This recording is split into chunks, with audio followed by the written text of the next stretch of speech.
like you, but not like Daddy? Well, honey, it's because of genetics, dear. If that's your mail. Lukie the science G. G. Luke. He's a G. Lukie the science G. You're so short and gross. Why are you so ugly? Don't make fun of him for the way he looks. It's not his fault. And here's why.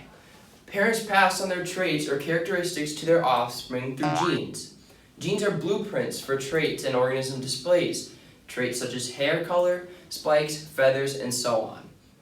Heredity is the inheritance of genes from parents to the offspring. Half of your genes come from your mom, the egg cell, and half come from your dad, the sperm cell. Creates you. And this is a gene. Now these genes have different variations. These variations are called alleles. Now as you can see, there's two types of alleles. You have a dominant allele and a recessive allele. The dominant allele will mask the effect of a recessive allele when you form a genotype, which is a pair of two alleles. So, for example, dark hair is a dominant allele. Light hair is our recessive allele.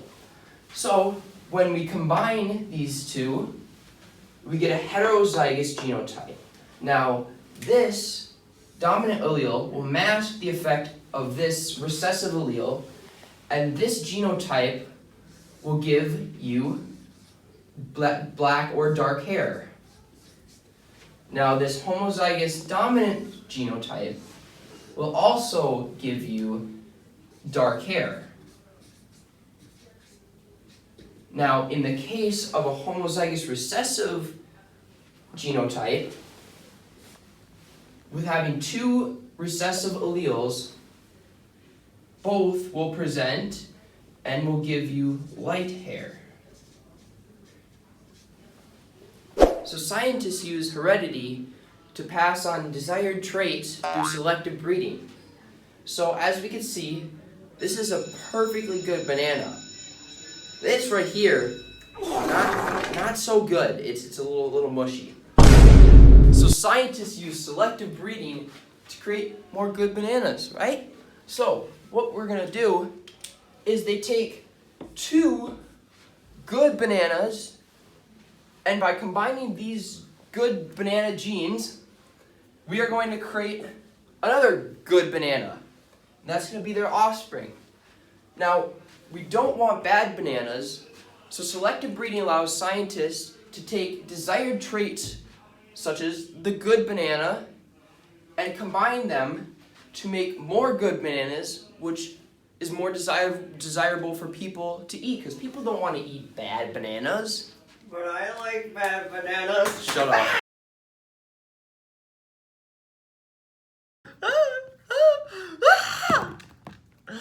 Oh no! Look at this child!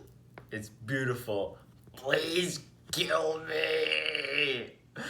This is why we don't want bad genes mixed together with those good genes. Away with you! Now, time to find a proper mate. There's one that's better.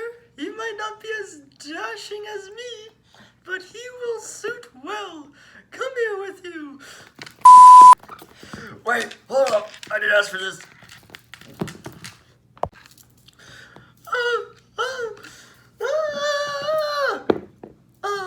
Look at our child, hubby.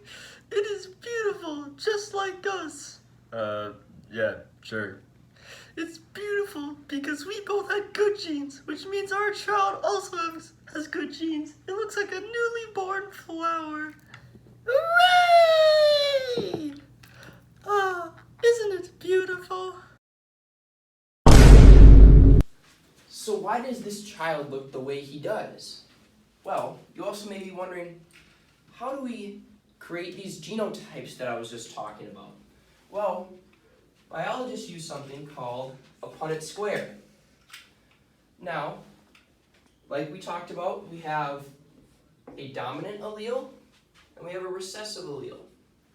Now, let's take the example of his hair.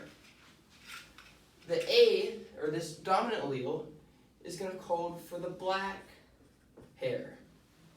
This is going to code, or this recessive allele is going to code for blonde hair.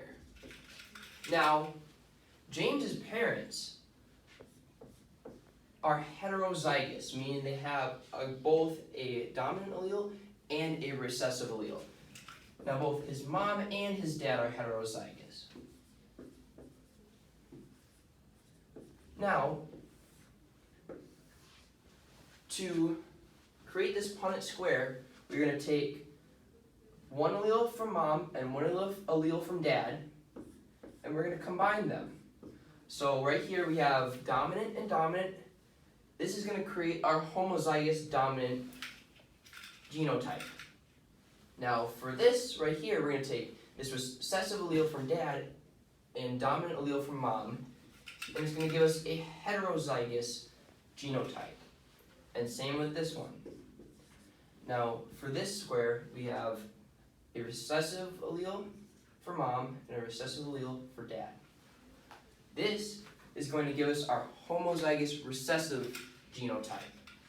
Now, because A, or this dominant allele, is the dominant of the two, this allele right here in both these heterozygous genotypes are going to mask the effect of this recessive allele. So we can look at this in the perspective of hair color. This genotype will give us black hair because we have two dominant alleles in the genotype. This heterozygous genotype, both of them will also give us black hair because, like we said earlier, dominant alleles are more dominant than a recessive allele, so they're going to show up in the case of both of these being in a genotype. Same with this one, black hair. Now, in the case of this recessive genotype, we have two recessive alleles. So, two recessive alleles, because there's no dominant allele, there's nothing to mask the effect of these recessive alleles. So this is going to give us our blonde genotype. Now, if we look at this, James has a 1 in 4 chance of being blonde and a 3 in 4 chance of having black hair.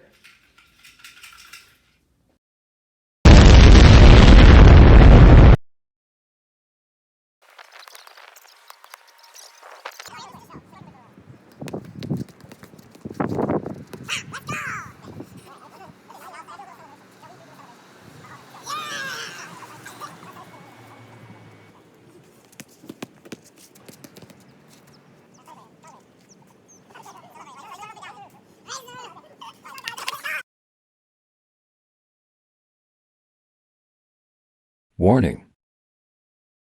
The following content contains high levels of combining alleles. Viewer discretion is advised.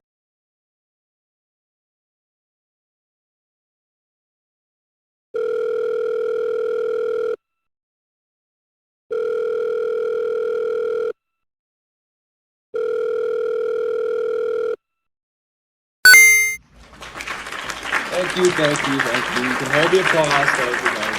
Thank you. Hello. I am filling in for Mr.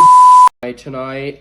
He was feeling a bit under the weather, to say the least. So, anyways, I'm gonna run us through a dihybrid cross. Alright. So what we got here is these are our genotypes. Let's just say this is mom and this is dad, alright? So these are our genotypes. Now to perform a dihybrid cross, right, we gotta create some gamete combinations, alright?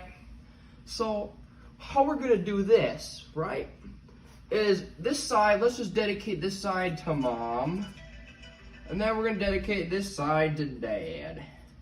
All right. So for Mom, a dihybrid cross, right? Let's just draw our squares real quick. Shut phone.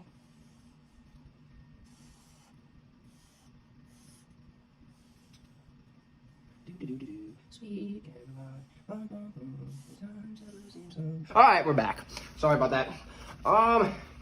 So where are we? Gamete combinations. Okay, right. So we're gonna take this genotype right here, and we take this genotype right here, and we are going to. So we're gonna combine these different alleles, right? So what we're gonna do is we're gonna take this A, we're gonna combine it with the B, and what do we get? We get AB over here. Capital A, capital B. We're gonna do the same thing with this one, right? And we're gonna go AB again. And then what we're gonna do is we're gonna go like this. We're gonna take this one, this A, we're gonna combine it with this B, and we're gonna get, you guessed it, AB again. And then we're gonna do it again, and we're gonna go like this, and then we're gonna go like that, and we're gonna get AB again. So these are our gamete combinations for Mom, right? Now we're gonna do the same thing for Dad. So what we're gonna do, we're gonna take this lowercase a, combine it with the lowercase b. Pretty self-explanatory, right? I don't think I gotta explain myself anymore. So this is gonna be AB for Dad. Then we're gonna go AB again. Then we're gonna go AB again.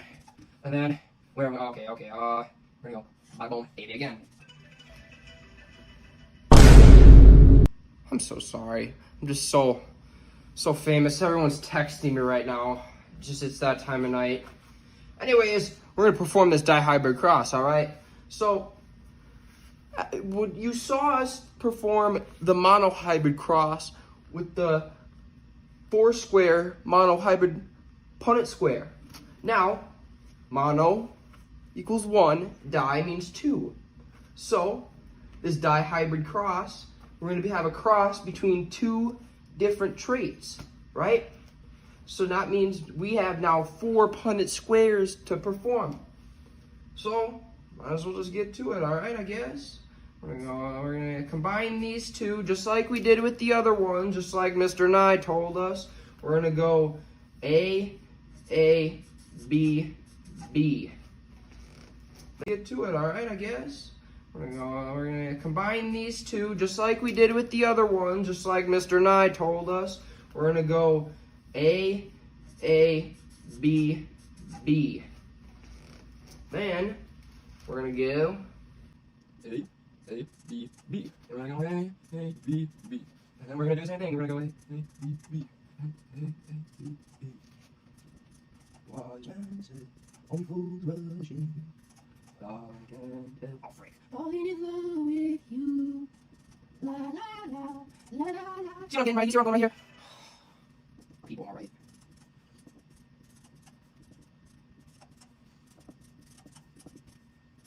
Alright, now we have our dihybrid cross all figured out right here. Now, what this does is the dihybrid cross shows us the genotypes, the possible genotypes for the offspring of these 2 individuals, right? So, what we have right here is a 100% chance that the offspring of these individuals will be heterozygous, meaning 1 dominant trait and 1 recessive trait for each different trait.